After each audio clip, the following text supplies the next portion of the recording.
کوئی الزام آپ پر چپسا کر دیتے تھے، کوئی ایسا شوشہ چھوڑ دیتے تھے جس سے لوگ شکوک و شبہات میں پڑ جائیں، اور طرح طرح کی الجھن میں ڈالنے والے سوالات چھیڑ دیتے تھے تاکہ لوگ ان میں خود بھی الجھیں اور نبی صلی اللہ علیہ وسلم اور آپ کے جتنے بھی پیروکار ہیں ان کو بھی الجھانے کی کوشش کریں۔ ان کا یہی رویہ تھا جس کی بنا پر ان سے فرمایا جا رہا ہے کہ حق پر باطل کے پردے نہ ڈالو، اپنے جھوٹے پروپیگنڈے اور شریرانہ شبہات اور اعتراضات سے حق کو دبانے اور چھپانے کی کوشش نہ کرو، اور حق و باطل کو خلط ملط کر کے دنیا کو دھوکہ نہ دو۔ وَأَقِیمُوا الصَّلَاةَ وَآتُوا الزَّکَاةَ وَارْکَعُوا مَعَ الرَّاکِعِینَ۔ وَأَقِیمُوا الصَّلَاةَ، اور قائم کرو نماز کو، وَآتُوا الزَّکَاةَ، اور ادا کرو زکوٰۃ کو، وَارْکَعُوا مَعَ الرَّاکِعِینَ، اور رکوع کرو رکوع کرنے والوں کے ساتھ۔ اپنے عہد کے مطابق نبی کریم صلی اللہ علیہ وسلم پر ایمان لا کر یہ تینوں کام اہتمام سے کرو۔ اس آیت سے باجماعت نماز کی جو ہے نا وہ تاکید ظاہر ہے۔ رسول اللہ صلی اللہ علیہ وسلم نے فرمایا، اس ذات کی قسم جس کے ہاتھ میں میری جان ہے، میں نے ارادہ کیا کہ ان دن کا حکم دوں کہ وہ اکٹھا کیا جائے، پھر نماز کا حکم دوں، اس کے لیے اذان کہی جائے، پھر کسی آدمی کو حکم دوں کہ وہ لوگوں کو امامت کروائے، پھر ان آدمیوں کی طرف جاؤں جو نماز میں حاضر نہیں ہوتے اور ان سمیت ان کے گھروں کو جلا دوں۔ بخاری کی حدیث ہے۔ رسول اللہ صلی اللہ علیہ وسلم نے فرمایا، جو شخص اذان سنے اور سن کر نماز کے لیے مسجد میں نہ آئے تو اس کی نماز نہیں مگر کسی عذر سے۔ اور سیدنا عبداللہ بن عمر رضی اللہ عنہ کہتے ہیں، آپ صلی اللہ علیہ وسلم نے فرمایا، جماعت کی نماز اکیلے شخص کی نماز سے 27 گنا زیادہ فضیلت رکھتی ہے۔ بخاری کی حدیث ہے۔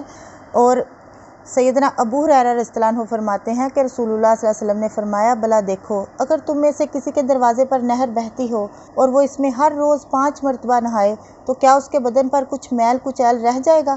صحابہ نے عرض کیا، نہیں، کچھ میل کچیل باقی نہیں رہے گا۔ آپ صلی اللہ علیہ وسلم نے فرمایا، بس یہی 5 نمازوں کی مثال ہے، اللہ تعالیٰ ان نمازوں کی وجہ سے گناہ معاف کر دیتا ہے۔ بخاری مسلم کی حدیث ہے۔ سیدنا ابو ہریرہ رضی اللہ عنہ فرماتے ہیں کہ رسول اللہ صلی اللہ علیہ وسلم نے فرمایا، ہر نماز اپنے سے پہلی نماز تک کے، جمعہ اپنے سے پہلے جمعہ تک کے، اور رمضان اپنے سے پہلے رمضان تک کے گناہوں کا کفارہ ہے، بشرطیکہ کا کبیرہ گناہوں سے پرہیز کیا جائے۔ مسلم کی حدیث ہے۔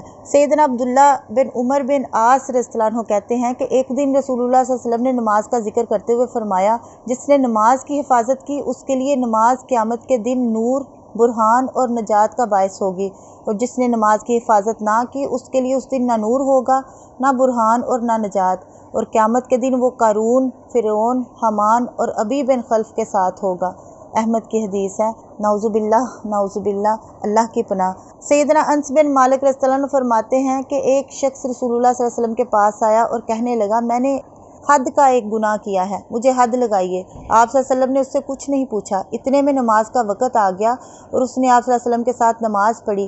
وہ شخص پھر کھڑا ہو کر کہنے لگا، یا رسول اللہ صلی اللہ علیہ وسلم، میں نے ایک حدی گناہ کیا ہے، آپ صلی اللہ علیہ وسلم کتاب اللہ کے مطابق مجھے سزا دیجیے۔ آپ صلی اللہ علیہ وسلم نے فرمایا، کیا تو نے ہمارے ساتھ نماز نہیں پڑھی؟ وہ کہنے لگا، ہاں پڑھی ہے۔ آپ صلی اللہ علیہ وسلم نے فرمایا، تو بس اللہ نے تیرا گناہ اور تیری سزا کو معاف کر دیا۔ بخاری کی حدیث ہے۔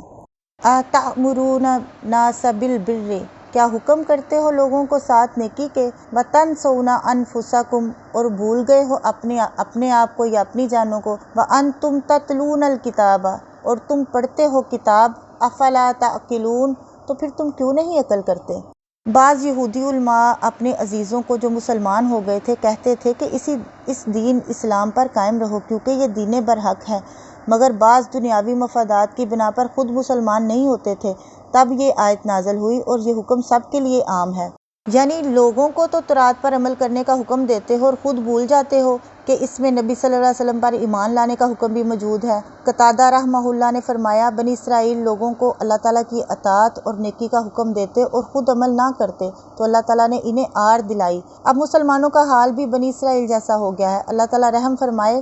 اس سے یہ نہیں سمجھنا چاہیے کہ جو شخص خود عمل نہ کرے وہ دوسروں کو بھی نیکی کا حکم نہ دے، کیونکہ یہود کو اس بات پر آر دلائی ہے کہ وہ عمل نہیں کرتے، اس پر نہیں کہ وہ نیکی کا حکم دیتے ہیں۔ جو شخص دعوت دے کر خود عمل نہ کرے اسے دوسروں سے زیادہ سزا ملے گی۔ رسول اللہ صلی اللہ علیہ وسلم نے فرمایا، قیامت کے دن ایک آدمی کو لایا جائے گا، اسے جہنم میں ڈال دیا جائے گا اور اس کی انتڑیاں آگ میں نکل کر ڈھیر ہو جائیں گی، اور وہ ان کے گرد ایسے گھومے گا جیسے گدھا اپنی چکی کے گرد گھومتا ہے۔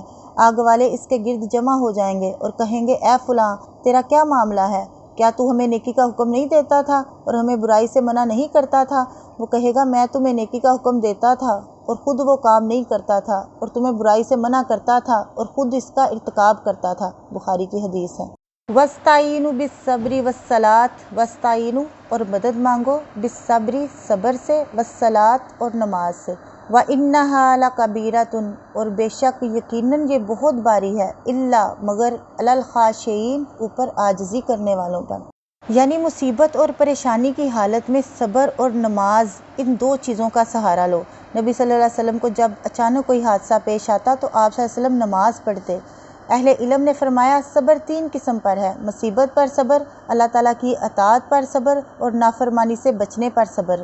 رسول اللہ صلی اللہ علیہ وسلم کی عادت مبارکہ تھی جب آپ صلی اللہ علیہ وسلم کو کوئی پریشانی لاحق ہوتی تو خود بھی نماز میں مشغول ہوتے اور اپنے اہل بیت کو بھی اس کی دعوت دیتے تھے۔ اور صبر کسے کہتے ہیں یہ بھی رسول اللہ صلی اللہ علیہ وسلم کی زبانی سنیے۔ انس بن مالک رضی اللہ عنہ کہتے ہیں کہ آپ صلی اللہ علیہ وسلم کا ایک عورت پر گزر ہوا جو ایک قبر کے پاس بیٹھی رو رہی تھی۔ آپ صلی اللہ علیہ وسلم نے اسے فرمایا اللہ سے ڈرو اور صبر کرو۔ وہ کہنے لگی جاؤ اپنا کام کرو، تمہیں مجھ جیسی مصیبت پیش تو نہیں آئی؟ وہ عورت آپ صلی اللہ علیہ وسلم کو پہچانتی نہ تھی۔ اسے لوگوں نے بتایا کہ وہ تو نبی صلی اللہ علیہ وسلم تھے۔ چنانچہ وہ آپ صلی اللہ علیہ وسلم کے دروازے پر حاضر ہوئی، وہاں کوئی دربان موجود نہ تھا۔ وہ اندر جا کر کہنے لگی میں نے آپ صلی اللہ علیہ وسلم کو پہچانا نہ تھا، میں صبر کرتی ہوں۔ آپ صلی اللہ علیہ وسلم نے فرمایا صبر تو اس وقت کرنا چاہیے جب صدمہ شروع ہو۔ بخاری کی حدیث ہے۔ وَإِنَّهَا لَكَبِیرَةٌ اور بے شک یہ بہت باری ہے، الا علی الخاشعین مگر اوپر عاجزی کرنے والوں کے۔ تو اس کا مطلب یہ ہے کہ نماز کی پابندی تو ایک نہایت مشکل ذمہ داری ہے، مگر جن کے دلوں میں اللہ تعالیٰ کا خوف اور آخرت کا یقین ہے ان پر یہ باری نہیں۔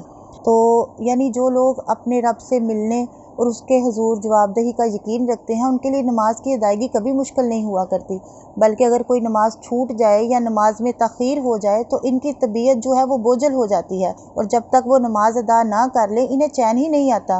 اور جو لوگ روز آخرت پر پورا یقین نہیں رکھتے ان کے لیے نماز ایک مصیبت اور مفت کی بیگار ہوتی ہے۔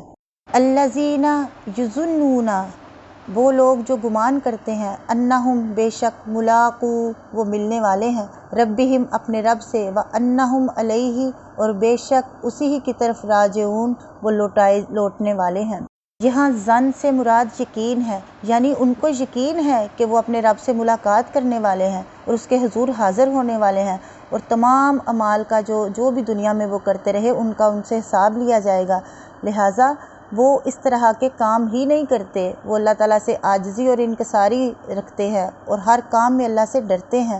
تو یہاں فرمایا جو یقین ہے نا، یا جیسا کہ فرمایا وَبِالْآخِرَاتِ هُمْ يُوقِنُونَ کہ وہ آخرت پر یقین رکھتے ہیں، تو اس لحاظ سے یعنی کہ ان لوگوں کو یقین ہے کہ وہ اپنے رب سے ملیں گے اور اس ہی کی طرف لٹائے جائیں گے، تو یہ نماز ان کے لیے بھاری نہیں۔ پھر دعوانا ان الحمد للہ رب العالمین۔